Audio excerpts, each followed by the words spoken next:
तो जब हम लोग ब्लैंक प्रेज़ेंटेशन खोलते हैं पावर पॉइंट में जब हम लोग ब्लैंक प्रेज़ेंटेशन खोलते हैं, ऐसा एक कुछ पेज खुलता है। इसी पेज को हम लोग पावर पॉइंट में जो पेज खोलते हैं, उसको हम लोग स्लाइड्स कहते हैं। पेज ना करके हम लोग स्लाइड्स कहते हैं।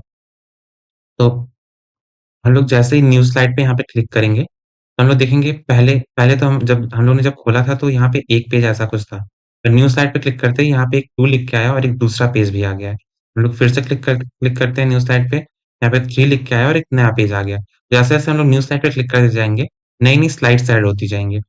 तो जैसा कि नाम ही बताता है कि न्यू स्लाइड का मतलब है नया स्लाइड, तो हम लोग न्यू स्लाइड पे क्लिक करके नया स्लाइड ऐड कर सकते हैं। जैसा कि आप इस पेज पे देख सकते हैं कि हम लोग यहाँ पे कुछ लिख सकते हैं, इस बॉक्स में कुछ लिख सकते हैं।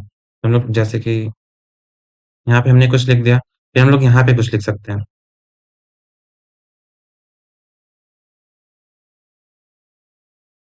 ठीक है? वैसे इस बॉक्स में आप देखेंगे तो यहाँ पे कुछ लिख सकते हैं, यहाँ पे कुछ लिख सकते हैं। पर आप लोग देख रहे होंगे कि इस बॉक्स में और इस बॉक्स में कुछ तो डिफरेंस है।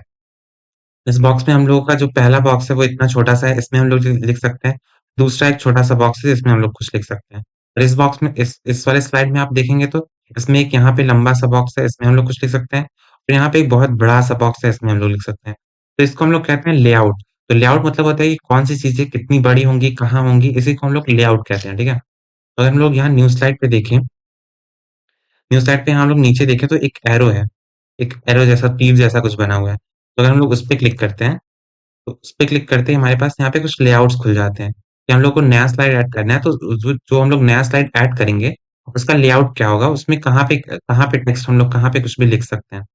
तो जैसा कि आप देख सकते हैं यहाँ पे सब में कुछ-कुछ अलग-अलग लेआउट्स हैं, जैसे कि हम लोग ये वाला क्लिक करते हैं, तो यहाँ पे कुछ ऐसा खुल जाता है।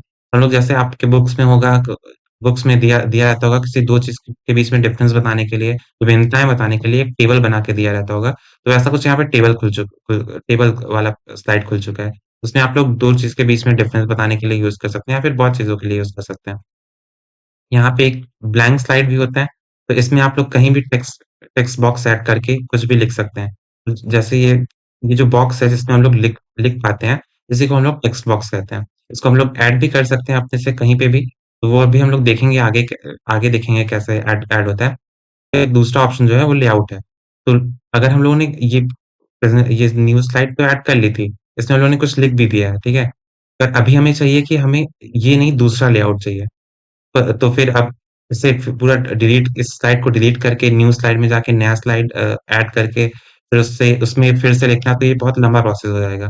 तो हम लोग डायरेक्ट लेआउट पे जाएँगे और यहाँ से जो भी लेआउट हमको चाहिए उसपे हम लोग डायरेक्ट क्लिक क्लिक कर देंगे। जैसे हमको अगर ये वाला लेआउट चाहिए, जो तीसरा वाला लेआउट है, अगर हमको ये पसंद आ रहा है, तो हम लोग इस पे डायरेक्ट क्लिक करेंगे और ये उस लेआउट में लिख के आ जाएगा। ज जो हम लोगों ने पिछले पेज में लिखा था, वही सेम दूसरे लेआउट में लिख के आ जाएगा। फिर उसके बाद यहाँ पे रीसेट है। तो जैसे अगर हम लोगों ने ये जो टेक्स्ट बॉक्स है, इसमें हम लोग लिख सकते हैं, उसको हम लोग टेक्स्ट बॉक्स कहते हैं।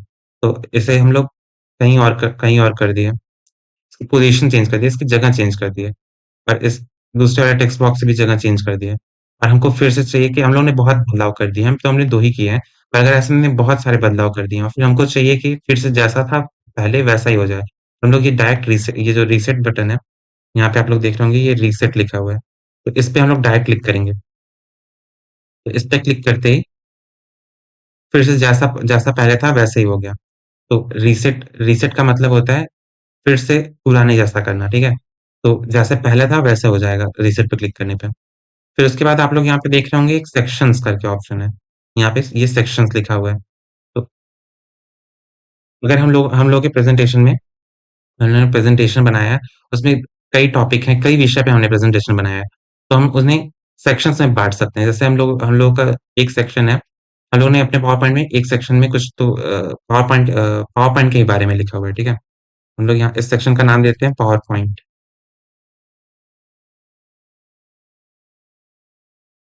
इस स्लाइड से अगर हम लोगों ने वर्ड के बारे में प्रेज़ेंटेशन बनाया हुआ है, तो हमें इस चौथे स्लाइड पे क्लिक करना है, उसके बाद फिर सेक्शंस पे जाना है। ऐड सेक्शंस पे जाना है और फिर हमको यहाँ पे नाम दे देना है वर्ड।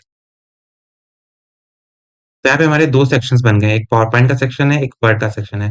पावर पॉइंट के सेक्शन में पहली स्लाइड, दूसरी स्लाइड और तीसरी स्लाइड पावर पॉइंट के सेक्शन में है और वहीं वर्ड के सेक्शन में चौथी, 5वीं, छठी स्लाइड वर्ड के सेक्शन में है। जैसे हम लोग अगर एक ही प्रेज़ेंटेशन में कई विषयों पे हमने प्रेज़ेंटेशन बनाया है, तो उसमें हम लोग सेक्शन के मदद से उस प्रेज़ेंटेशन को कई भाग में बाँट सकते हैं।